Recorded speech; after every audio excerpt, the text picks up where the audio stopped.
O Brasil foi humilhado pela Argentina e a gente vai discutir aqui o futuro da seleção brasileira. Vamos falar também de campeonato brasileiro que começa nesse final de semana. Vamos definir aqui qual que é a briga de cada um dos times. E aí, para começar, eu vou pedir para a produção uma coisinha muito simples. Porrada neles.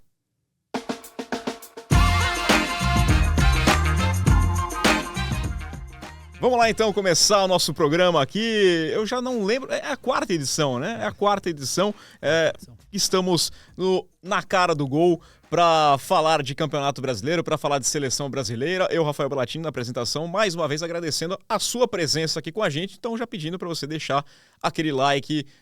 Se você estiver nos ouvindo no seu agregador de podcast, deixe a sua avaliação ali pra gente, compartilhe também nosso podcast, o nosso vídeo, se inscreva no canal, aqueles pedidos que você sabe muito bem que a gente faz sempre, né? E vou começar aqui apresentando os dois colegas que estão comigo. Eduardo Massa, tudo bem, Massa? Tudo bom, tudo tranquilo? Tudo tranquilo. Tá calmo? Melhor do que o Dorival Júnior, com certeza. Né? Um pouquinho mais tranquilo, por mais que a gente tenha um colega argentino aqui sentado próximo da gente aqui, né? Mas a gente conversa daqui a pouquinho.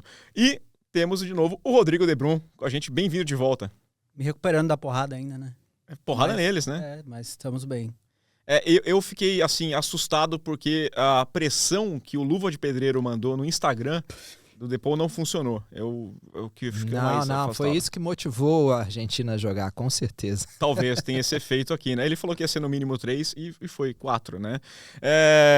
Não estava previsto a gente falar de seleção brasileira. O programa hoje ia ser totalmente dedicado a falar do Campeonato Brasileiro, mas acho que é inevitável, porque fala muito sobre o futebol, né? Eu fiz um desabafo já nas redes sociais do Gol e eu queria ouvir dos colegas sobre como que aceitaram a forma como o Brasil jogou, né? E tem horas que parece que é pior do que o 7-1, né? Todo dia um 7-1 diferente, o 4-1 às vezes é até mais significativo. Primeiro, eu não sei quem está nos escutando, se o Dorival ainda será o técnico da seleção brasileira. A impressão que nós temos é que essa decisão vai ser tomada em breve, provavelmente na sexta-feira. Então, quem nos escutar na sexta-feira, talvez já estejamos atrasados aqui, já estejamos falando de outro técnico. Eu acho que chegou a hora, acho que não dá. Quando nós vamos avaliar a seleção brasileira, não tem muito o que dizer, foi tudo errado, deu tudo errado, tudo que podia dar errado, deu errado. Não teve uma exibição que possa ser destacada positivamente, e quando nenhum jogador rende, o problema normalmente não é dos jogadores, o problema é ali do algo maior, de organização. Muita gente pediu o Murilo estreou e foi muito mal, o Wesley também é um lateral que sempre é muito elogiado pelo seu desempenho no Flamengo, entrou e foi mal. O Guilherme Arana talvez não devesse ter lá, mas a gente não tem muitas opções também, foi muito mal. Praticamente a equipe toda foi muito mal. Então, quando isso acontece, é um problema de organização, um problema tático. Você compara Brasil e Argentina, a Argentina pode ser um pouco melhor do que o Brasil, principalmente quando tem Messi, quando tem Lautaro Martínez, mas não é o caso, são equipes mais ou menos equiparadas, e nós temos jogadores como Vinícius Júnior, atual melhor do mundo, nós temos o Rafinha, que é candidato a melhor do mundo, nós temos Rodrigo, que é titular do Real Madrid, nós temos bons jogadores. Não acho que o problema seja individual, então acho que é uma questão agora de pensarmos no futuro, e esse futuro, para mim, tem que passar sem Dorival Júnior.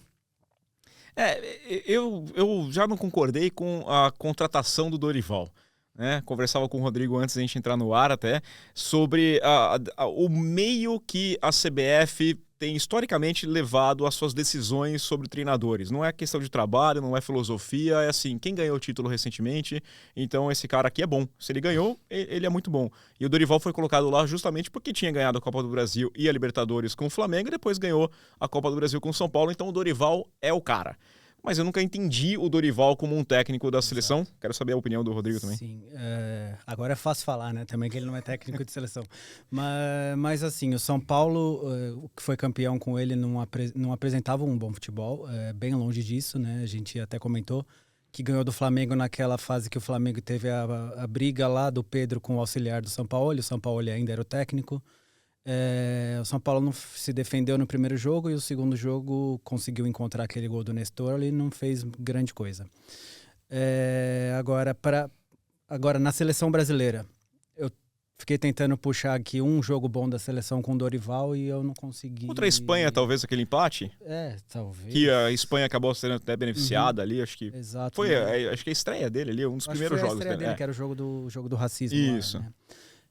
Fora isso, ainda a nível sul-americano, o Brasil não apresentou assim grande coisa. Agora, o que foi assustador nesse jogo contra a Argentina era a gente tentava ali pressionar e aí dois pressionavam, aí um ficava na dúvida e depois o outro falava, vai pra frente, tenta vir. Lamentável. Aí chegava, aí quebravam a primeira linha do Brasil e depois aí era uma linha de passe da Argentina, né? Com meio de campo bem povoado e o Brasil com 200 atacantes lá na frente, um buraco enorme. Os laterais muito mal, então foi mesmo um catado do Brasil em campo, né? Não dá para dizer diferente disso. O Dorival já fez bons trabalhos, ele fez bons trabalhos, no São Paulo não foi exatamente mal, foi campeão, no Flamengo é mais fácil ser campeão no Flamengo pelo elenco que tem, mas é preciso fazer um trabalho no mínimo bom para conquistar o que conquistou.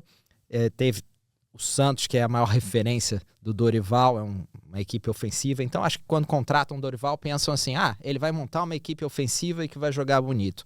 E não sei se é por essa pressão, ele entra para enfrentar a Argentina com 4-2-4, né? Um 4-2-4, aquilo é uma coisa assim estranha, com aquele meio campo, aquilo já deu errado com o Tite, que tinha muito mais capacidade para organizar esse setor, o meio campo e a defesa.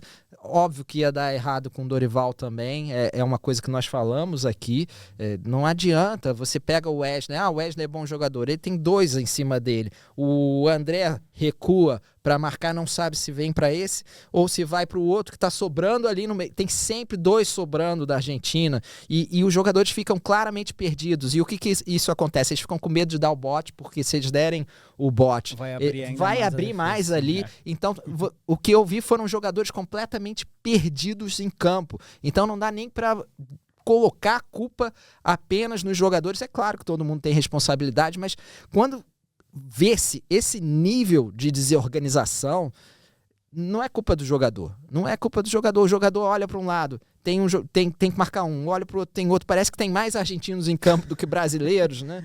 Então é claro, e é óbvio que ele vai botar Vini Júnior, Rafinha, Rodrigo, Matheus Cunha, quem vai marcar? Nós perguntamos, né? Quem vai marcar? Eles vão voltar para ocupar o espaço? Até podem. Tem uma hora que o Rafinha volta completamente perdido, ele corre para um lado, corre para o outro, não sabe para onde vai.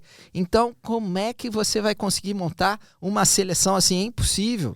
Você até citou essa questão do 4-2-4, né?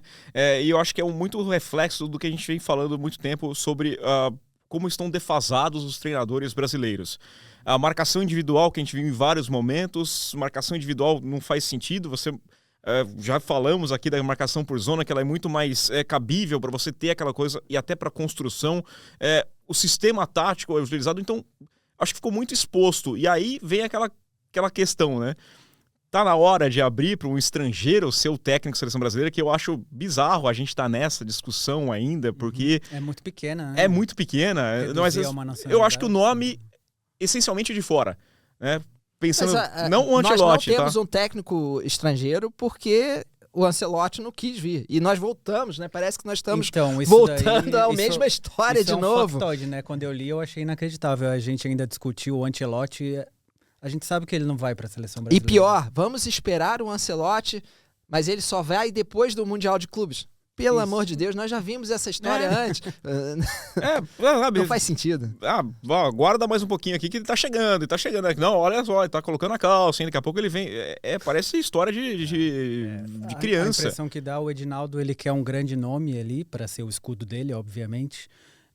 Mas são nomes que são inatingíveis no momento. O Ancelotti não é um nome plausível, não faz sentido algum. E é um problema, né? Porque o Brasil ele sempre se abraçava em nomes antigos, né? Então, quando buscam o Parreira, Parreira, Filipão, aquela coisa, vamos Luxemburgo. pegar que é o escudo.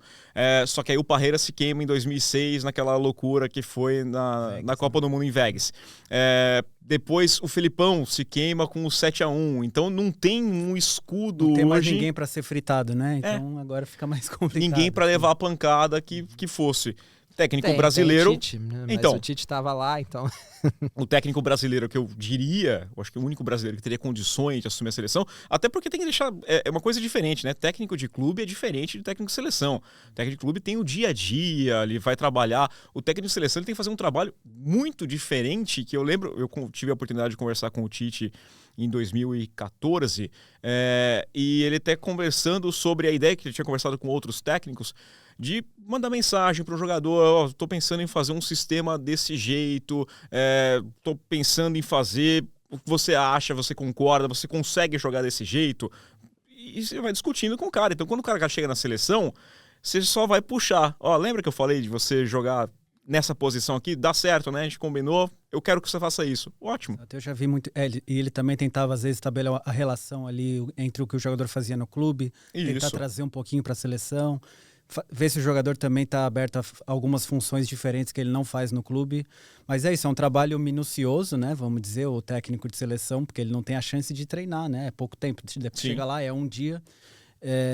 E o Tite, para além disso, ele já mostrou que ele consegue também fazer o trabalho de clube e de seleção, né? Os outros treinadores são apostas. Você vai trazer um cara que nunca comandou a seleção, você não sabe o que esperar daquilo. Né? E até esse caso, né? Em 2014 eu conversei com o Tite, só era conversei depois em coletivas, mas é que em 2014 ele estava se preparando. Ele tinha a crença que, acabada a Copa do Mundo, ele seria o nome para a seleção brasileira. Não foi, veio o Dunga, mas ele, para se preparar para assumir a seleção, ele tinha ido conversar com treinadores de seleção para saber, porque o trabalho não era o mesmo de fazer no clube, né? É diferente. Ele montava ali uma base. É só ver a diferença das eliminatórias, né? O sofrimento que nós temos nessa eliminatória em relação às que foram com o Tite, por mais que o trabalho do Tite possa ser criticado e tenha erros, é claro, mas é muito diferente. Ele mantinha uma base. O Dorival parece que põe 4 jogadores e adapta conforme o jogo, sem nenhum treino, não tem tempo de treino. Isso não é culpa, obviamente, do Dorival, mas ele tem que se adaptar a isso. Todos os treinadores são assim, né? Tem que saber que não vai resolver com soluções mágicas. Ele não vai chegar e mostrar um videozinho pro jogador e o jogador vai fazer aquilo no dia e vai funcionar tudo à perfeição. Não tem estrutura, não tem nada. Hoje a seleção é terra arrasada. Quem chegar, porque eu acho muito difícil o Dorival continuar. Acho que é uma questão de tempo, se vão demitir ele agora ou se vão esperar um pouco mais. Mas não há o clima nenhum para manutenção de Dorival. E quem chegar vai pegar uma terra arrasada, que é isso que você comentou no vídeo que gravou para as redes sociais. É basicamente isso. O que sobra? Sobra nada. Mas isso também não significa muito. Não precisa sobrar nada. Às vezes sobrar nada é até melhor. É até melhor, O problema é quando joga um sol na terra, né? Que não é nem nada, não vai nascer, né? Exato. Nós temos bons jogadores, temos alguns jogadores de ponta, temos alguns problemas crônicos, lateral, para mim é a principal, mas eu acho que com alguma inteligência são problemas que podem ser resolvidos para pelo menos tornar a seleção brasileira competitiva. Nós temos que admitir que nós hoje não somos talvez o primeiro patamar, mas a gente está ali perto de qualquer forma. A gente pode brigar por coisas e com certeza não deveria estar nas eliminatórias passando esse tipo de... vergonha, é vergonhoso. Né? Vai classificar porque não tem como ficar fora, né, na Copa do Mundo. E aquela coisa também, né? A gente tem jogador que é protagonista em grandes campeonatos. E não venha com o papinho que tem que pegar jogador do Campeonato Brasileiro, porque não faz o menor sentido. Se você convocar um jogador do Campeonato Brasileiro, vai ser uma convocação. Na próxima, ele já está no futebol europeu, porque eles têm dinheiro e eles vão levar o jogador e acabou. Né? E o problema também não é a Premier League. Não. A Premier Argentina League... tá cheio de jogadores da Premier League. Não, isso aí... Errado ele não tá, eu já falei, né? Errado é quem dá espaço. Mas um palpite seu de treinador, quero um de cada um. E outra coisa, se você confia numa decisão tomada por essa gestão da CBF Eu tô falando dessa gestão porque é ela que toma a decisão, mas poderia ser qualquer uma e eu vou jogar diante as próximas gestões da CBF. Sim, primeiro, Dorival deve cair, mas obviamente o ideal seria cair. Todo acabou mundo de ser eleito, maior votação, Exato. olha lá. É ridículo. Então, Dorival ainda é colocado à prova, tem pressão. Quem está acima dele, que comete mais erros, continua ali. E parece que é imune a tudo, né? Tá tudo bem, e não é assim. Então, primeiro isso. Depois, eu só prevejo mais confusão. Eu prevejo um processo complicado como foi para o Ancelotti. Porque tudo que eu vejo é, ok, nós queremos um Ancelotti, vamos esperar por ele de novo. Volta o Ramon. E se não, quem são as opções? A opção é Jorge Jesus? Jorge Jesus, vai esperar pelo Mundial também pelo Jorge Jesus? Isso. Abel Ferreira. Felipe Luiz.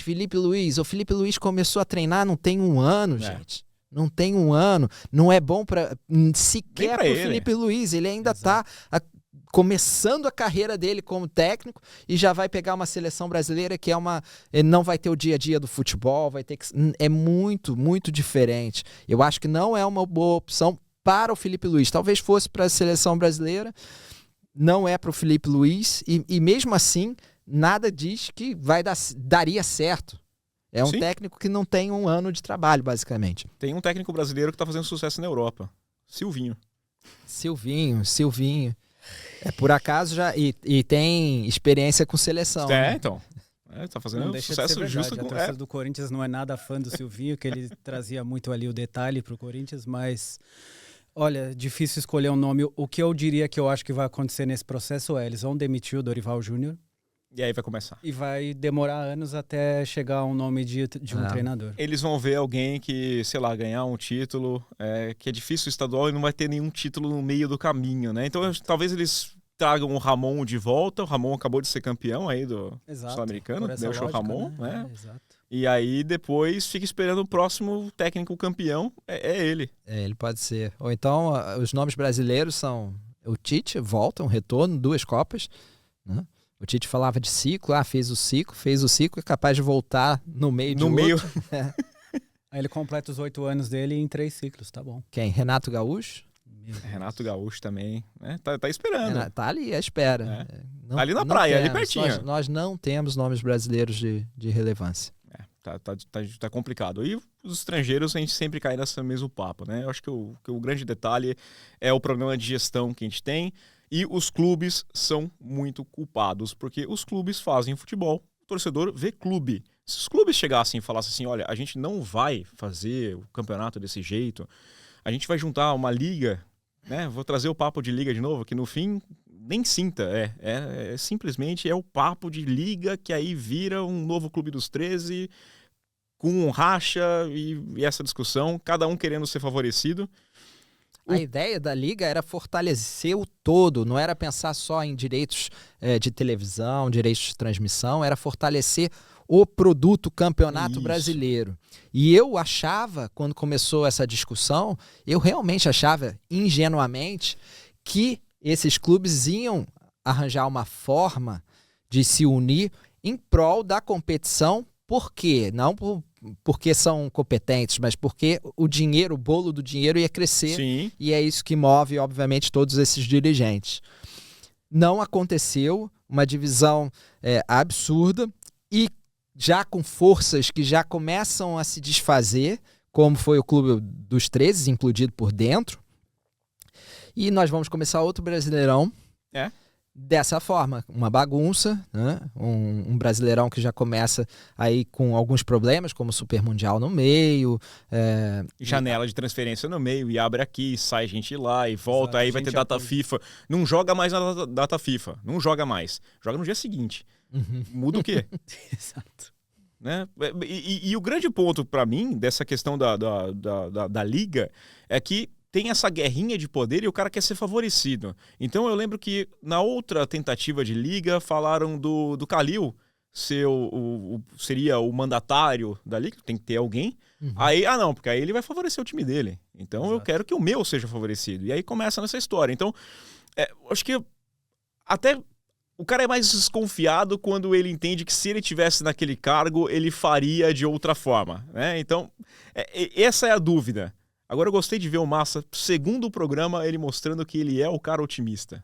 Ele viu o pessoal discutir liga e ele achou que seria em prol do futebol brasileiro. Eu fico contente. Eu achei que o resultado poderia ser positivo. Eu fico contente. E não foi. Hoje, até para assistir o Brasileirão, nós começamos a entrar naquela questão moderna de você, para assistir um jogo, você tem que ter 1000 assinaturas, né? Vai passar onde? Vai passar onde? Isso é a maior dúvida do brasileiro hoje em dia, quase. Vai passar onde?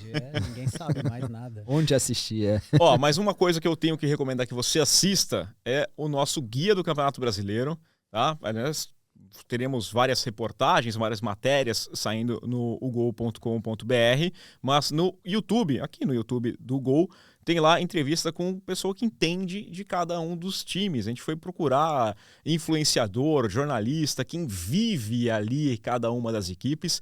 Tá sendo um trabalho muito legal.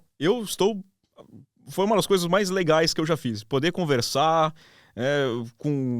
conversei com o Gustavo Villa lá de Mirassol, conversei com o Fred lá do Recife falando sobre o esporte, conversar com gente do Brasil inteiro sobre os times é muito legal e vale a pena você acompanhar esse papo. O resultado está muito bom, o resultado surpreendeu, acho que a todos, né?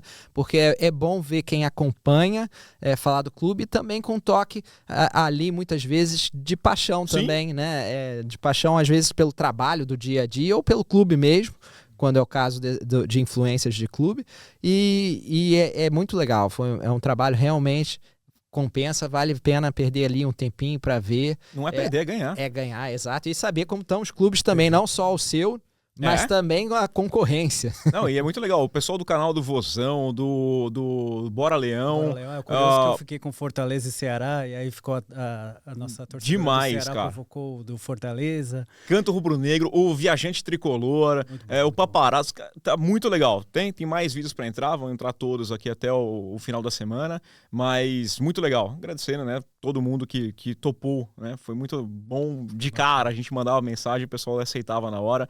Papos ali na casa dos 15, 20 minutos, cada conversa, mas se desse 1 hora para cada um deles, estava muito bem feito. Então eu recomendo que você assista, porque vale mesmo a pena. A ideia hoje do programa também é a gente discutir um pouquinho do que a gente está esperando das equipes, né? Qual que é o patamar, né? O tier list, que ficou tão popular ali, assim. O ranking de forças. O ranking de forças, né? E a gente definiu 4 patamares, a gente vai colocar daqui a pouquinho, vai ter na tela aqui pra gente discutir. Mas, em primeiro lugar, eu queria perguntar para vocês o que vocês estão esperando do campeonato. Porque o Campeonato Brasileiro, ele traz muita peculiaridade, né, de time que vai disputar Libertadores, aí desiste, tem essas equipes que estão disputando o Super Mundial, tem uma janela no meio do caminho que vai sair muita gente também. Então, talvez seja o campeonato mais imprevisível de todos do futebol mundial. Vou começar com Massa. Sim, eu acho que o brasileiro é sempre isso. Nós vamos fazer aqui esses patamares e certamente vai ter gente depois para dizer, olha... Não, vão tirar print, e aí... Ano passado eu botei o Botafogo, acho, assim, perto do 10º lugar, e o Atlético Paranaense estava na lista de todo mundo no top 10. O Atlético Paranaense foi rebaixado e o Botafogo campeão. Então, o Brasileirão é sempre imprevisível, mas tem coisas que nós já podemos traçar. Nós podemos, com certeza, os favoritos vão ser, para quase todos, vão ser os mesmos. Muda um, talvez. Nessa conversa é até legal, porque nas conversas que a gente fez, quando a gente perguntou assim, mas qual que é o patamar? Você acha que dá pro seu time brigar? Não, brigar são... Todo mundo colocava aqueles 3, né, 2, 3, são sempre os mesmos apontados como favoritos.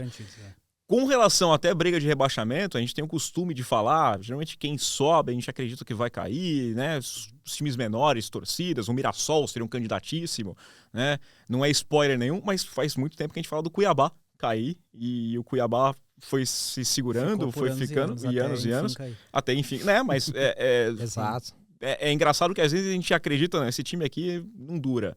E a equipe vai ficando lá, vai tomando... O Juventude também é outro time que era bater... O próprio Goianiense, quando subiu, ficou vários anos. E era curioso que era um dos times que nunca tinha sido rebaixado no Campeonato Brasileiro, né? Então. E tudo muda muito rápido. Ano passado chegou uma época do ano que parecia que Corinthians e Fluminense, pelo menos um dos dois iam cair. E o Corinthians deu um salto impressionante e o Fluminense conseguiu se manter ali com uma certa dificuldade, mas também não sofreu tanto assim na reta final. Então, e o Atlético Paranaense, que ninguém esperava. Ninguém esperava. E o Atlético Mineiro chegou em 2 finais no ano e no final estava ali sofrendo para se manter. Pra não cair até Exato. A última rodada, sim. Eu acho que esse a gente fala isso quase todo ano, que o Brasileirão é imprevisível, mas eu acho que esse ano vai ser ainda mais, né? Por conta do Super Mundial, da janela. Muitos clubes podem perder aí 3, 4 jogadores importantes, outros contratarem. Mas eu acho que lá em cima mesmo não vai fugir a regra dos últimos anos, não. Mesmo com esses 2 times disputando o Super Mundial, porque eu fico imaginando até essa questão do holofote que dá. Né? A gente vai ter o Palmeiras disputando o Super Mundial e o Flamengo. Não é segredo para ninguém que a gente vai colocar esses 2 times na briga pelo título. Mas são times que vão disputar o Mundial. Numa dessas, aparece, por mais que você tenha um poderio econômico para conseguir competir, segurar, parte também um pouquinho de vontade do jogador. Né? Dependendo do time, quem mostra, o cara quer jogar no futebol europeu, né? Mas eu acho que esse Super Mundial é muito interessante a gente saber como vai funcionar, tanto na temporada quanto a questão do mercado, porque me surpreendeu um pouco o Fluminense, o Botafogo, o próprio Palmeiras. São clubes que eu esperava mais investimento por causa do Super Mundial. E eu esperava que eles conseguissem atrair jogadores de outro porte até por causa do Super Mundial, porque vai ser muito dinheiro que vai entrar para o padrão brasileiro nesses clubes. Não aconteceu da forma como eu achava, e talvez seja bom. Por quê? Porque não faz sentido contratar pensando numa competição apenas. O Cruzeiro do Mundial, lembra? Então não vale a pena. Então eu não sei ainda se a decisão foi a mais acertada.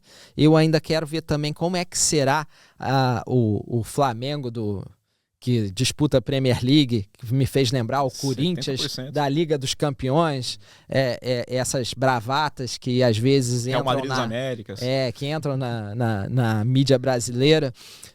Eu não sei como vão ser esses brasileiros dentro desse Super Mundial, porque nós temos ali clubes que estão num patamar teoricamente abaixo, mas na última década nós vimos que não estão abaixo assim. Né? O Brasil tem sofrido para avançar para a final do Mundial, do outro Mundial de clubes, e também vamos ter confrontos aí contra europeus, mas europeus de segunda linha, não aquelas super seleções que ninguém consegue bater no Brasil. O Real Madrid, o Manchester City, são seleções mundiais, é outro patamar. Agora um Borussia Dortmund, não sei, eu acho que ainda está num nível ali acima, mas já é um patamar muito mais acessível. Então quero ver como é que essas equipes também vão competir contra esse padrão, esse nível já intermediário da Europa. Depende até da fase também, né? Eu estava conversando com alguns amigos palmeirenses, falando, eu não tenho dúvida que o Palmeiras entra, por exemplo, contra o Porto como favorito. O Palmeiras hoje joga futebol contra o Porto, que está sofrendo contra vários. Então eu acho que vai ter alguns times brasileiros que em alguns jogos vão acabar mostrando bem. O problema eu acho que fica na hora que vai afunilando, né? Ali... Eu não sei se o Palmeiras seria favorito contra o Porto, não sei. Talvez a parte... Porto, Borussia Dortmund, será? Eu tenho curiosidade. Eu não estou dizendo que o Palmeiras é pior do que o Porto, até porque o Porto não atravessa assim a melhor das fases, o Borussia Dortmund também não. Então, depende também da fase, como chega cada uma dessas equipes. Vai ser fim de temporada na Europa, como é que elas chegam fisicamente, isso conta muito. Né? Geralmente a parte tática é que faz até o time europeu se sobressair. Eu falo da questão do Palmeiras, porque o Abel, eu vejo essa parte tática muito mais marcante até. Às vezes é difícil você apontar, você tem uma questão ali, o Estevão seja o grande destaque, no título você aponta quem mas é muito mais um coletivo do que jogadores, né, do que o individual. Geralmente o time campeão tem aquele cara que foi o que empurrou, que levou todo mundo até lá. E no time do Abel eu vejo muito mais uma questão coletiva, por isso que eu acredito... Nesse sentido, o Palmeiras, eu acho que o Palmeiras no Brasileirão esse ano vai sofrer mais do que a gente espera, porque vai perder o Estevão. Sim, também tem essa. Que é o responsável pela criação praticamente toda do Palmeiras. Tem sido assim esse ano. Talvez por esse motivo o Palmeiras não chegue tão forte quanto a gente imagina no Brasileirão. Vamos lá então, vamos lá. Acho que Vamos podemos lá. começar. Vamos começar aqui, deixa eu apanhar aqui da tecnologia, porque é assim que funciona, né? E aí a gente coloca lá o nosso tier maker, né? O nosso tier list aqui, com todos os times, e a gente separou esses 4 patamares, quem vai brigar pelo título, quem briga pela Libertadores, Sul-Americana e rebaixamento. A questão é que Sul-Americana e rebaixamento é basicamente a mesma coisa. O time que estiver brigando pelo rebaixamento, contra o rebaixamento e escapar, ele basicamente está automaticamente classificado para a Sul-Americana. Né? Todo mundo leva uma vaga. Não tem como, né? Você vai falar assim, o título, e aí 8 times vão para a Libertadores. Sul-Americana vem o resto. São praticamente dois blocos só, né? Quase. Vai ter um ano ainda que a gente vai ter um time rebaixado que vai levar uma vaga para a Sul-Americana por algum motivo. Daqui a pouco pinta essa oportunidade. Tá chegando esse dia aqui. Se você estiver passando na rua, o cara te oferecer uma vaga para a Sul-Americana, toma cuidado. Né? Não faz mal, depois eles vão tentar transportar o mesmo modelo para a Liga dos Campeões. Né? Eu já falei pro meu filho, se estiver na rua, vem te oferecer bala ou vaga para a Sul-Americana, não aceite. Né? De estranhos. Vamos lá, a gente pode ir e cravar aqui já Flamengo e Palmeiras nessa questão do título? Com certeza. Sim, essa é fácil. Essa parte ninguém vai questionar um ao outro, sim. São as 2 maiores potências dos últimos anos no futebol brasileiro. São os clubes que normalmente gastam mais dinheiro também, têm mais capacidade de investimento, e por isso são naturais candidatos ao título. Mais alguém entraria nessa briga? Eu acho que dá para pensar. Eu gosto do Inter, por mais que a gente vai cair no meme, né? Curiosamente, o Inter tá aqui no meu tier list na briga pelo título, tá? Eu acho que o Roger tem feito um trabalho especial desde o ano passado. Eu coloco o Inter lá, sim. Eu coloco mais um clube por respeito ao atual campeão, o Botafogo. Tá. Então, essa é uma questão que me complica. Porque o que é o Botafogo? Não dá para avaliar o Botafogo. Não é o primeiro semestre, é outro time. Eu não sei se eu colocaria no começo. E a experiência do ano passado com o Fluminense, também campeão da Libertadores, pode servir para a gente fazer uma análise ali. Não acho que exista magia possível para Renato Paiva conseguir transformar um clube que foi 9º colocado no Carioca em candidato ao título. Internacional, a gente pode colocar então? Internacional, para mim, pro título, eu botaria Flamengo, Palmeiras, Internacional e, com alguma ressalva, o Atlético Mineiro. Eu acho que o Internacional tem que estar aí, por quê? Porque é o único entre os clubes da Série A que chega nessa fase invicto, o único clube que não perdeu. Ele já enfrentou o Grêmio e teve alguns testes interessantes. Todos os jogos que eu vi do Inter foram muito bem. É uma equipe sólida, mas que também sabe sair para jogar, sabe contra-atacar, sabe? Ou seja, tem uma variedade ali. Eu acho que o Inter, apesar de se fosse me apontar, é favorito? Não, mas eu acho que ele briga ali pelo título. Atlético Mineiro, você vai nessa? Olha, eu até falei hoje que o Atlético, para mim, é sempre... eu acho que eles já chegaram no limite deles. Eu não vejo mais o Atlético como uma equipe que briga pelo título. Tem que ver até quando o Hulk chega. Apesar dele parecer ser infinito, eu acho que em algum momento ele vai ter uma queda de rendimento. O Cuca a gente também não sabe se fica até o final da temporada. Eu acho que esse ano o Atlético não. Acho que briga pela Libertadores, mas não pelo título. Aí eu tenho que ser o voto aqui, né, do desempate. Eu coloco o Atlético na Libertadores porque eu tenho dúvida até que momento o Cuca vai comandar a equipe do Atlético Mineiro. O Cuca é um técnico que eu sempre gostei muito, mas que ao mesmo tempo é completamente imprevisível. Ele tem problemas de relacionamento com jogadores constantes, né? E eu não vou entrar nem aqui nas polêmicas extracampo. Então, acho que realmente o Cuca é um fator de instabilidade, ao mesmo tempo que pode ser um fator diferencial também. Nesse mundo de técnicos limitados, o Cuca traz coisas diferentes, embora bem aquilo que você tenha falado, marcação individual, é uma outra visão, mas é um jogo mais direto, mais rápido, e que eu acho que funciona. Funciona, quando dá certo funciona, quando dá errado é um desastre. Eu discordo a questão da imprevisibilidade. Eu acho o Cuca bem previsível. Todo mundo sabe que vai dar em a algum gente sabe momento. que- Geralmente o desfecho é o mesmo. Ele vai ter algum problema, questão de saúde, questão familiar, ele vai ter que sair. Eu acho que Sempre o a mesma problema do história. Atlético eu acho que também que eles não têm um plantel suficiente para chegar até o final do É Brasileirão. o campeonato Também que é um isso. campeonato que cobra bastante, né? Só que o Atlético, bom, ele tem na Copa Sul-Americana, ele deve levar a sério também. E é aquela coisa. Tem muito do time Mas eu acho que focar em Copa, né? eu acho que se o Atlético estiver bem no Brasileirão, ele vai deixar de lado.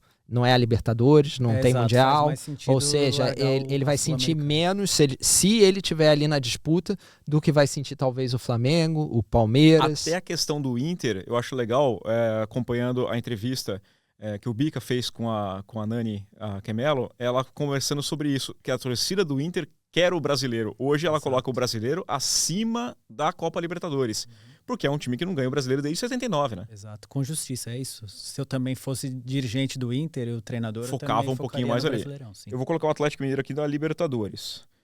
Bahia. Bahia, para mim, é um clube que teve um investimento imenso por causa do Grupo City.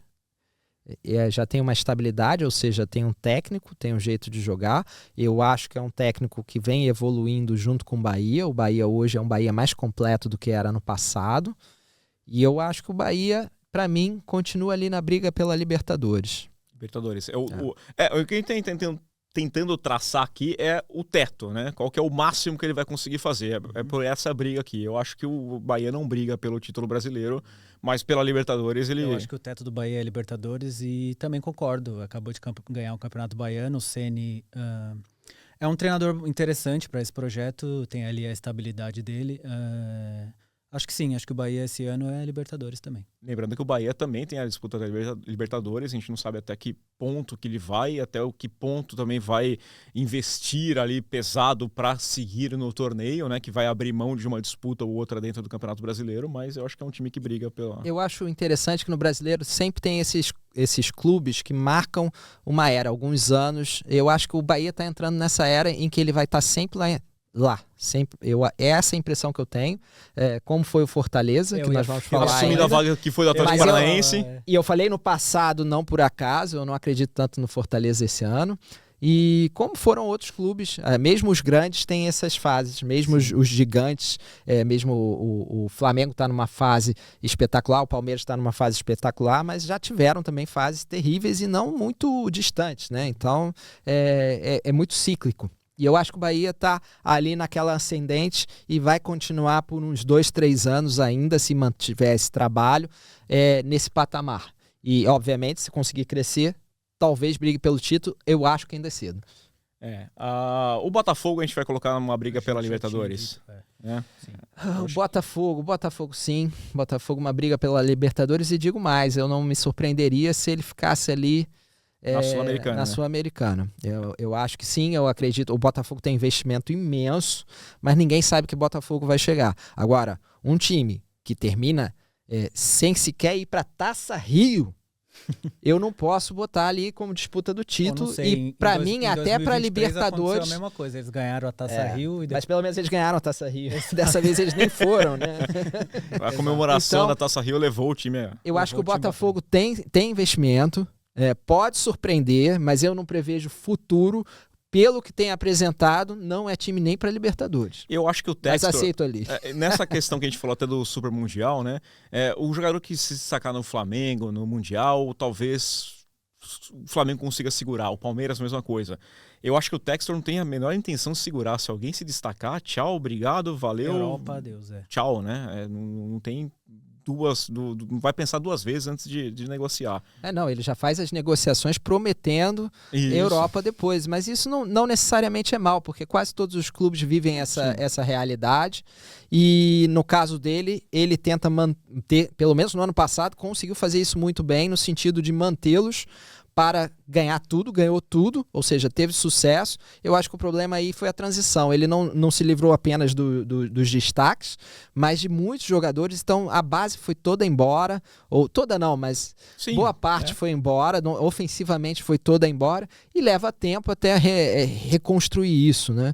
E, sinceramente, eu não acredito tanto pelo que eu vi do Renato Paiva no Bahia, de que ele seja uma pessoa capaz desse desafio. Talvez se tivesse tudo mais organizado, ele conseguisse entrar e fazer um bom trabalho. Mas do jeito que tá, eu acho que vai ser um desafio enorme para ele. A questão até do Botafogo, eu acho que o Textor ele precisava de um respiro. Quando ele chegou, comprou o time, muitos falavam assim, não, ele veio aqui só ganhar o dinheiro e pronto, ele não está se importando com o título.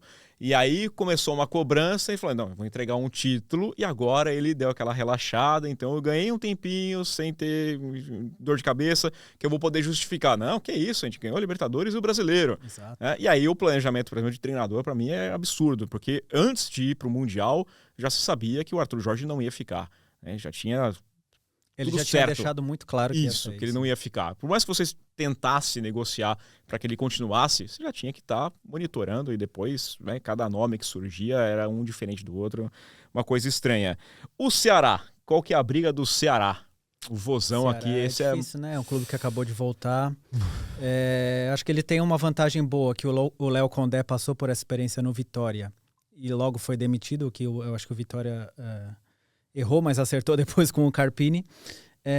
Mas o Ceará esse ano a briga pelo rebaixamento, mesmo com o nosso Pedro Raul em destaque ali, tem feito muitos gols, mas não tem como. Um clube que volta agora tentando se reestruturar, porque o Ceará teve bons momentos na Série A, né? Até cair com o Lúcio Gonzalez, mas esse primeiro ano a briga é contra o rebaixamento. Eu acho, para mim, eu discordo um pouco só. Eu acho que Ceará tem que ficar atento ao rebaixamento e se as coisas começarem a correr mal, pode ser realmente a meta só se livrar do rebaixamento, mas eu acho que o Ceará conseguiu bater o Fortaleza. Sim. Né? O Ceará tem um técnico que é um técnico interessante, é bom. Ainda mais para esse tipo de desafio. E eu acho que o Ceará pode vislumbrar ali uma Sul-Americana. Uma Sul-Americana, né? A minha aposta pro Ceará é a Sul-Americana, não é o rebaixamento. Eu acho que tem gente pior. Eu vou até inverter a forma que a gente está fazendo, a gente fica discutindo nome por nome. Eu acho que a gente pode começar o patamar, porque até vai ter essa transição. Né? Dificilmente a gente vai chegar e olhar para alguém e falar assim, não, esse cara aqui só briga contra o rebaixamento e pronto, acabou. Né? Eu acho que... mas eu vou colocar o Ceará na Sul-Americana, que é o que eu imagino. Indo ali para baixo, quero passar, daqui a pouco a gente vai falar do Corinthians e tem uma coisa extra no Corinthians ainda, que depende muito, a gente está gravando na quinta-feira, na parte da manhã, teremos um derby que vale o título paulista e isso aqui muda completamente, é o papo que eu tive com o Vessone, inclusive, toda a projeção que você faz do Campeonato Brasileiro para o Corinthians passa muito pelo que aconteceu na noite desta quinta-feira. Ou seja, 90 minutos que podem mudar todo o ano do Corinthians. Muda o ano inteiro. É o jogo mais... O Palmeiras não muda nada. Pro Palmeiras acho que muda muito pouca coisa, né? Até o papo com o Iwata, né? O Diego que falou, entrou faz pouco tempo o papo com ele. Influencia, pode dar um relaxamento pro Palmeiras. Né? Ganhar, ok, já dá uma... ganhamos o título. Mas pro Corinthians é meio que... vida ou morte. É vida ou morte. A sensação que dá é essa aqui. Primeiro que já vão dar treinador, né? Obviamente cai ali o nosso colega. No rebaixamento, eu vou colocar aqui o Mirassol, e aqui não tem questão nenhuma, não é perseguição a um time pequeno, porque, né, até conversando com o Gustavo, é o primeiro momento. O time tem que se acostumar a disputar o Campeonato Brasileiro, é uma outra história. E ir jogar em Mirassol vai ser complicado, jogar no Maião lá, porque tem que viajar para Mirassol, a logística é complicada, e aí o Mirassol enfrenta esse problema de logística em todo o jogo dele. Exato. Isso também afeta, né? Sim. O Mirassol, o título do Mirassol é não ser rebaixado. O Mirassol pode olhar para o Cuiabá, como nós falamos aqui, como um caso de sucesso. Eu acho que o Mirassol vai ser muito difícil escapar do rebaixamento. Né? Eu acho que o Mirassol tem uma questão também complicada que toda semana eles anunciam aí 3 jogadores, 4 jogadores.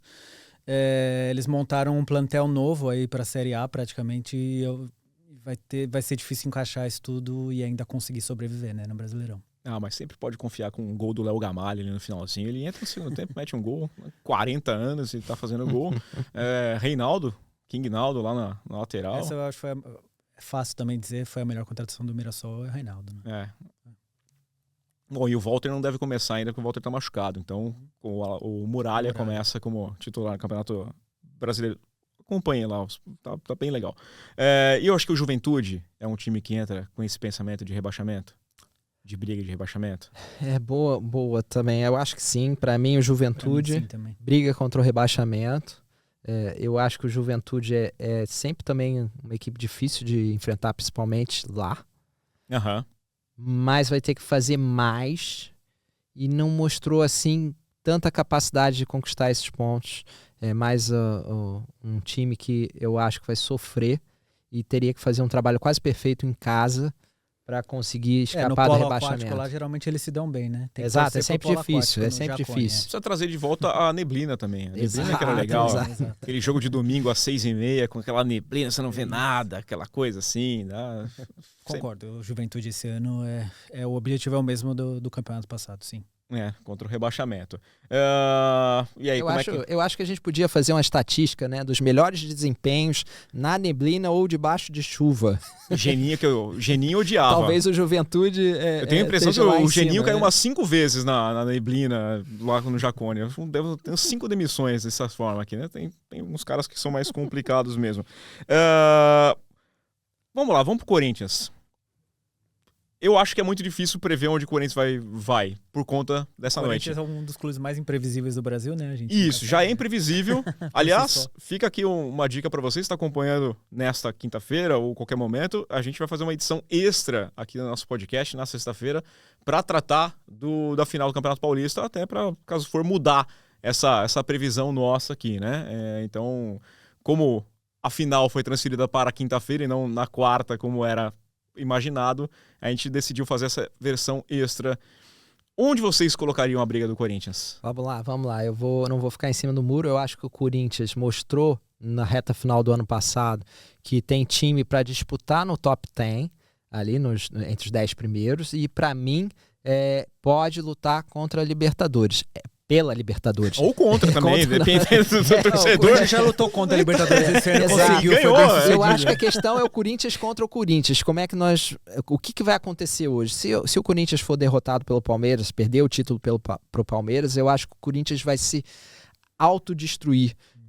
É a impressão que eu tenho. É um clube que precisa muito desse título paulista. Nós falamos aqui, pro Palmeiras praticamente bom, mas não é tão relevante para o futuro.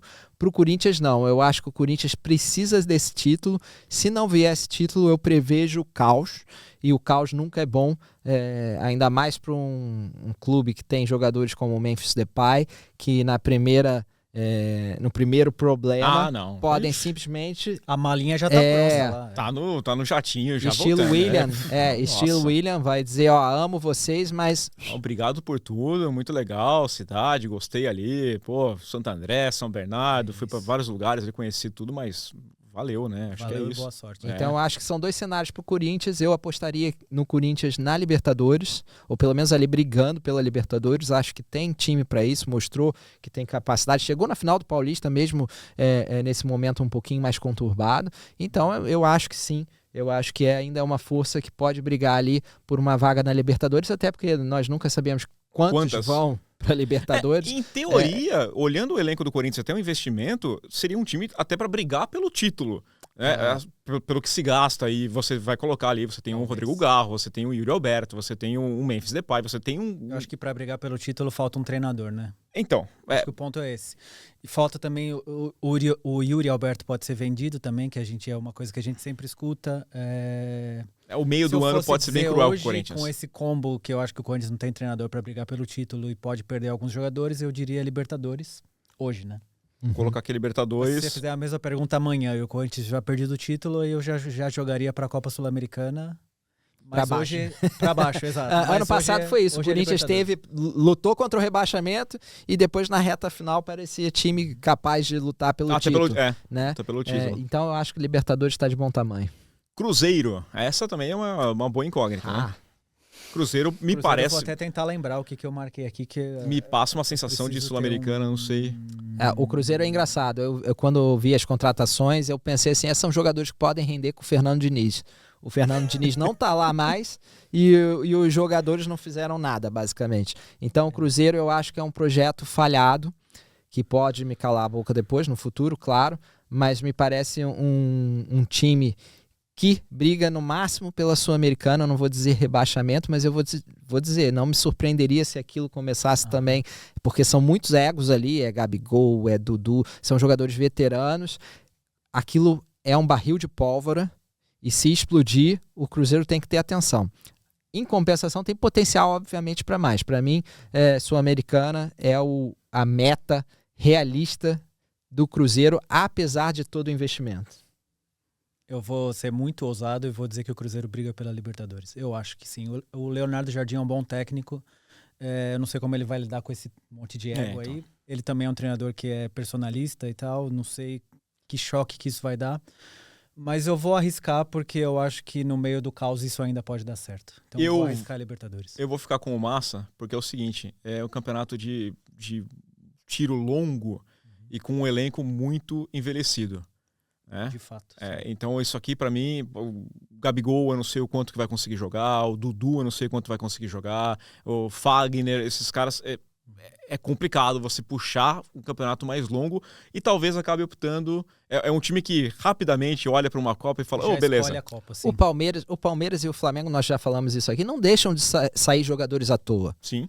Quando eles deixam sair o Gabigol, é porque o Gabigol já teve 2 anos de oportunidade ali e nunca rendeu, ele deixou de render e causava vários problemas internos no Flamengo. O Pedro superior também, né? Essa decisão é fácil. Exato. São jogadores com estilos diferentes, né? O Dudu é um jogador que era diferenciado no patamar brasileiro. Ele entrava no ano passado no Palmeiras e não fazia diferença. Ele não fazia também diferença. Ele voltou de lesão no joelho no sintético lá do Palmeiras. Exato. Então, são jogadores... Agora ele tá lá maluco com o sintético. Né? Eles são jogadores que tiveram um patamar muito alto, ou seja, de muito nome, mas que há muito não desempenham bem e são jogadores já veteranos. O Gabigol nem tanto, né? Tem 28. O Gabigol nem tanto, mas... Sim, mas tem Cássio, tem Fagner, tem Dudu. Então tem muitos jogadores ali que são jogadores que podem... ter problemas para encarar essa maratona de jogos. O meu patamar veterano pro Gabigol é pela alma dele, né? Em muitos momentos ele parece que tá um veterano em campo, porque ele fica parado ali, não vem buscar, não faz, aí uma certa preguiça. Sim. É até impressionante ele ter os 28 anos mesmo. Fluminense também é uma... Eu acho que o Fluminense, para mim, o Fluminense briga pela Libertadores. E eu vou dizer o porquê. Primeiro, é um clube que se manteve uma estrutura. É um clube de Mano Menezes, com cara de Mano Menezes, que vai brigar sempre por 1-0, 0-0, 1-0, vão ser sempre jogos apertados, o que é bom numa disputa de 38 rodadas ter essa estabilidade. E eu acho que esse ano o Fluminense mudou bastante. O foco foi dos veteranos talentosos que deram certo com o Fernando Diniz, com o apoio de jovens da base, para um time mais equilibrado. Então você tem nomes como o Canóbio, que dão aquela intensidade, né, para a equipe. Você teve o Hércules, que é um jogador que também era destaque no Fortaleza. Então você já tem ali muito mais intensidade. Tem o Serna, que chegou no ano passado, o Cano, que voltou a jogar bem. Ok, é um veterano, mas já não é um time só de veteranos, então já começa a funcionar melhor como conjunto. Você tem mais intensidade, você tem mais briga, então eu acho que é um time que vai competir todo o jogo, vai dificultar todo o jogo, e o Flamengo sentiu isso. O Flamengo teve dificuldade para vencer o Fluminense, mesmo sendo muito superior. Então acho que é um clube que é um time que vai sempre brigar. E por isso eu acho que não precisa muito mais que isso hoje em dia para estar ali disputando Libertadores. Eu acho que a dificuldade do Fluminense é justamente essa, que é difícil ganhar do Fluminense, mas é difícil do Fluminense também ganhar os jogos, né? Porque depender do Mano Menezes para ganhar jogos também não é assim o ideal. Muito vigor físico aí com o Canóbio.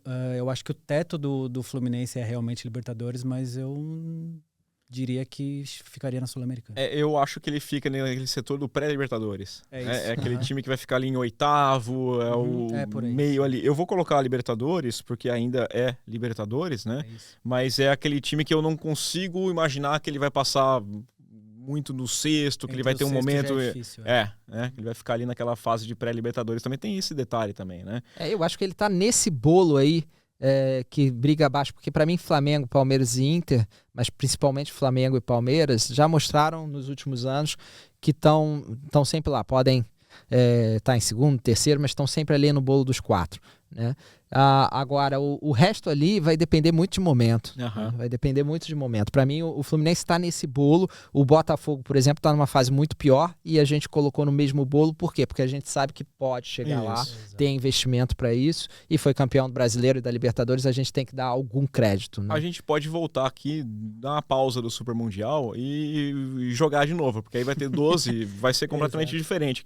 Eu vou salvar essa nossa tier list para justamente olhar depois e fazer as alterações cabidas, né? Cabíveis. Fortaleza para mim é um time que, máximo sul-americano, eu acho que acabou meio aquele... Acho que o Fortaleza já chegou no teto dele, agora também está regredindo.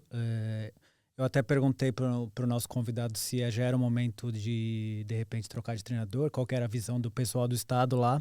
Ele pensa que não, eu concordo que sim, também não deve ser o momento de trocar de treinador, mas o Fortaleza chegou no teto e acho que a Sul-Americana esse ano é o que o Fortaleza consegue brigar.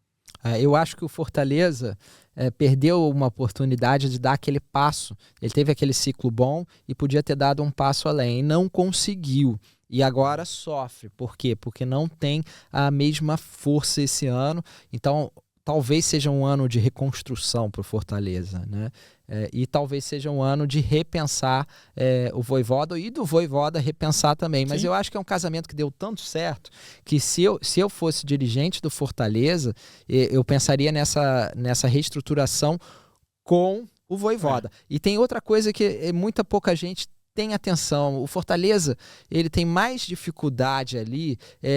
O Vojvoda tem um estilo muito direto, um estilo muito vertical, não é exatamente de dominar, de posse de bola. Então, Fortaleza sempre sofre mais em jogos que são mais fechados. E talvez no Brasileirão o Fortaleza possa até surpreender e pegar uma Libertadores. Por quê? Porque muita gente vai enfrentar o Fortaleza pensando, eu vou para ganhar, eu vou me abrir para o Fortaleza, e o Fortaleza pode surpreender, né? Eu acho que o Fortaleza vai ter mais desse tipo de jogo do que teve nessa primeira parte da competição do ano. Então eu acho que o Fortaleza pode surpreender sim, mas também para mim acho que Sul-Americana, o que eu vejo hoje é Sul-Americana. E o Grêmio? O Grêmio aqui é... Rapaz, o Grêmio... Esse início de temporada do Grêmio foi sofrível, né? Tem uma sensação que o Grêmio pode dar uma explodida assim, sabe? Preocupa muito, né? Eu tô pela Sul-Americana, mas eu não me surpreenderia se o Grêmio brigasse lá, chegasse na 35ª, 36ª rodada ali, ameaçado pelo rebaixamento. Mas como tem alguns clubes com um investimento bem menor do que o Grêmio e que já tem e que tem menos experiência na Série A, aí eu acho que o Grêmio nesse momento, Sul-Americano. Sul-Americano é um teto ali pra mim. Exato. E é o teto, eu acho que o time do Grêmio tem capacidade para dar mais resposta. Tem bons jogadores, né? Tem um bom meio campo, tem bons jogadores. Mas o que eu vi do Grêmio, nossa, assustadora. Os jogos que eu vi do Grêmio esse ano, uma desorganização. Inclusive as duas finais contra o Internacional foram assim, o Grêmio não estava no mesmo patamar do Inter, claramente. O Inter ganhou sem fazer muito esforço no segundo jogo, inclusive, assim, só jogando pelo resultado ali. E então eu acho que o Grêmio, para mim, Sul-Americana, e tem que ficar atento. Óbvio que pode ir melhor? Pode surpreender? Pode, mas no momento eu tô mais preocupado ali com o rebaixamento do que pensando na Libertadores. Eu olho a Sul-Americana como uma conquista pro Grêmio. Exato. Porque não sofrer talvez seja o melhor momento, porque não vem jogando nada. É um time... E a minha sensação é que, por mais que tenha investimento, é aquele time que pode explodir. Muda para derrubar treinador, aí vai chegar quem que vai chegar, e aí começa aquela discussão. Às vezes o time com mais investimento gera essa. Podem acabar sendo refém do Renato Gaúcho mais um ano, né? Que o Grêmio em algum momento precisa superar isso, né? Quando ele foi demitido a última vez, eu falei, bom, daqui a pouco, até mais. Né? Até breve, até daqui a um instante. Red Bull Bragantino também é uma boa incógnita, né? Depois daquele ótimo campeonato que eles até chegaram, acho que com 2 rodadas pro fim, eles ainda estavam brigando pelo título, né? Não foi em 24, foi em 23. O ano passado brigou para não cair. Eu acho que esse ano talvez o Bragantino consiga ser um pouquinho mais estável e brigar pela Sul-Americana. não sei, não gosto tanto dos reforços do Bragantino. O grupo Red Bull não investe muito, né, no Bragantino. Eu confesso que eu tô entre a Sul-Americana e o rebaixamento, estou em dúvida até agora, mas eu acho que eu tô mais pro rebaixamento. Eu não vejo investimento necessário para sair daquela zona ali, né? Eu não vejo investimento, não vejo momento, não vejo estabilidade. Eu acho que é um projeto que teve um momento bom e que muita gente falava que o Red Bull, o Bragantino, seria uma potência ali para brigar sempre ali no meio da tabela, no mínimo, e pensando até além. E foi algo que não se materializou, uma previsão errada para mim. E eu acho que o Bragantino pode voltar para a Série B. Eu acho que para mim está entre os favoritos, inclusive, a voltar para a Série B. Talvez ali só acima do Mirassol, na minha opinião, em termos de forças aí. Eu não sei, eu tenho uma dúvida, mas talvez o estilo de jogo do Red Bull, de tentar enfrentar um pouquinho mais, isso aqui eu acho que pode acabar complicando. O Campeonato Paulista deles não me agradou em absolutamente nada, né? E aí sai gente, quem vem... No começo eles começaram a investir dinheiro, mas acho que eles gastaram muito errado, investiram muito dinheiro em gente que não valia tanto assim. Eles seguem investindo muito em jogadores que os clubes grandes não querem, né? Do Palmeiras, o John. Aí buscam um centroavante, um uruguaio lá, é até um jogador interessante. Agora o Pita. São todos jogadores ali que para mim estão no limiar de Série B, Série A, sabe? Então eu não sei se o Bragantino realmente consegue safar. E o Peixão, nosso Santos? O Santos do Neymar, depende, sem o Neymar. 38 rodadas, o Neymar vai jogar quantas? Essa é a grande questão. Primeiro, né? Ele não vai sair no meio do ano? Ninguém então, sabe também. Ninguém sabe qual que é o destino do Neymar, né? Não sabe se ele vai jogar.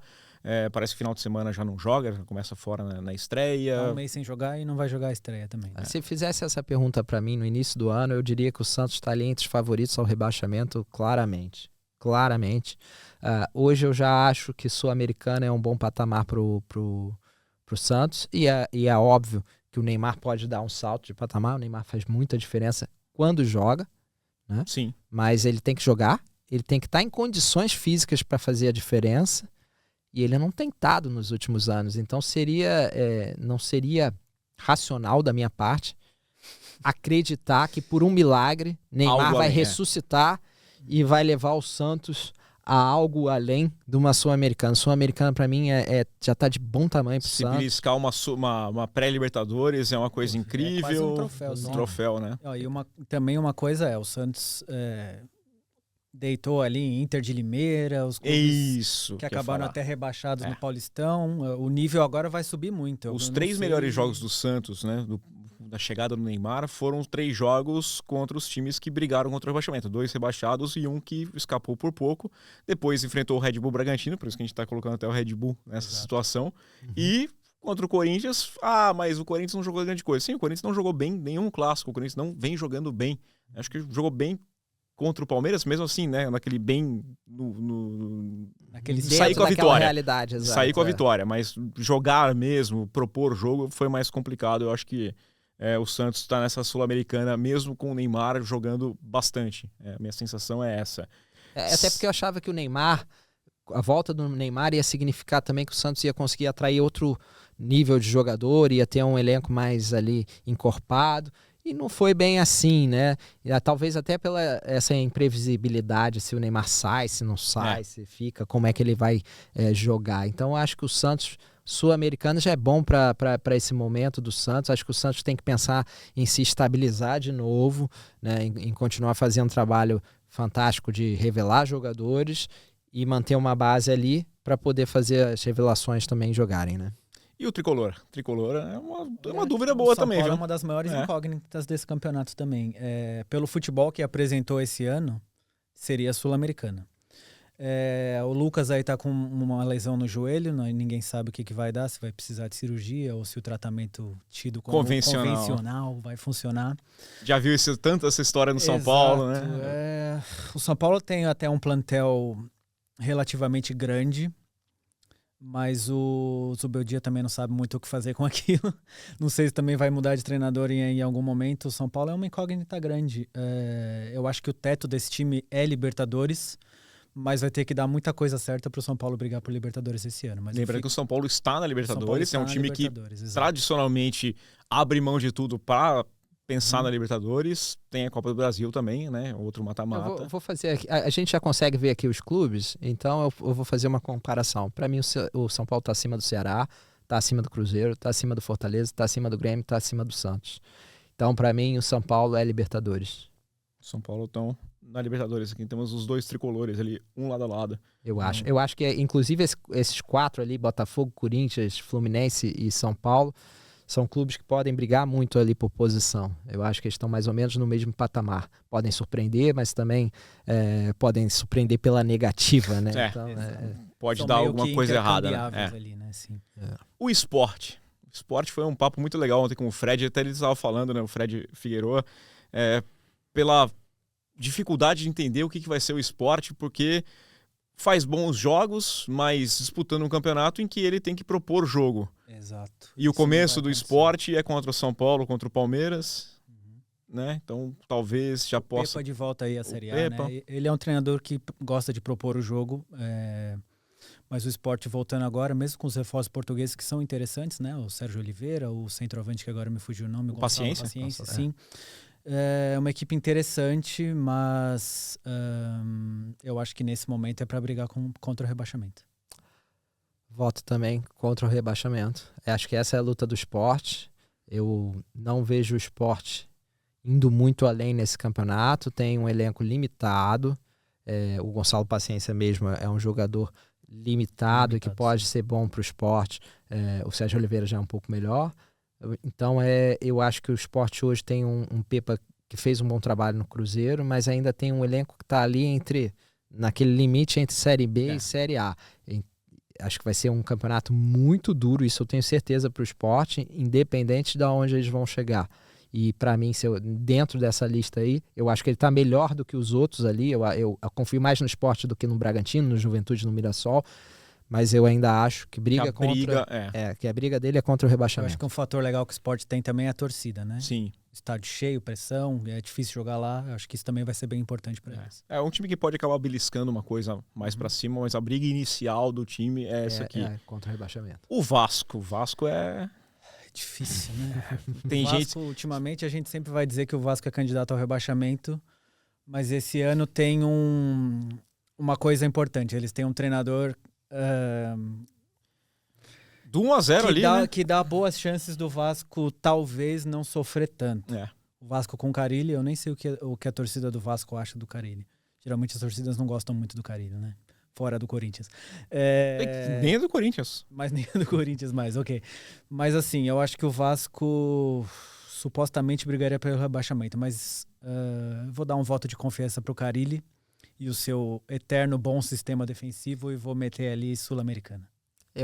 Eu também acho que o Vasco vai para a Sul-Americana. Eu acho que o problema maior do Vasco é o caos. É o caos que está aquilo ali. Fora de campo. Em campo eles têm um time decente. Tá claramente... Quem acompanhou o Carioca sabe que eles estão muito abaixo do Flamengo. A diferença é grande, mas quando enfrentou o Flamengo não foram goleadas, ou seja, foram jogos que não vou dizer que duros, mas não tão fáceis assim. Tá abaixo do Fluminense, com certeza. Não sei se está abaixo do Botafogo, porque o Botafogo também está um caos, mas teoricamente sim. Então eu acho que o Vasco pode sofrer, pode inclusive ter que se ver numa luta contra o rebaixamento, mas não é time para estar lá não. Fora o caos, era um time para estar na Sul-Americana e até tentar ali algo mais. Se tiver uma boa sequência, pode tentar algo mais. Mas hoje... no meio de tanta coisa acontecendo, a questão da SAF foi algo que deu muito errado no Vasco. Eu acho que é um clube que está ali confuso e a gente sabe que isso afeta. Sim. E para mim a Sul-Americana, se o Vasco conseguir ficar tranquilo ali na zona da Sul-Americana sem se aproximar do rebaixamento, o torcedor do Vasco já vai ficar tranquilo. Passar um brasileiro aí sem... tremer em momento algum, acho que, nossa, já falou, isso. E o Pedrinho disse, acho que foi ontem até, que ele vê o Vasco como um elenco top 8. Eu achei exagerado, mas... Total exagero. Mas sim, acho que a Sul-Americana pro Vasco esse ano é bem possível. Vamos fechar com Vitória, então. Qual que é a Vitória. briga do Vitória? Vitória, pra mim, a briga tá ali no limite também entre o rebaixamento e a Sul-Americana. Eu acho que o Vitória é um time que sabe a que vem no Brasileiro e tem isso como um ponto forte. Teve bons momentos essa temporada aí já, né? E a invencibilidade do Carpini acabou, né? Que também pode ser uma coisa boa. Mas nos momentos mais pesados, falhou.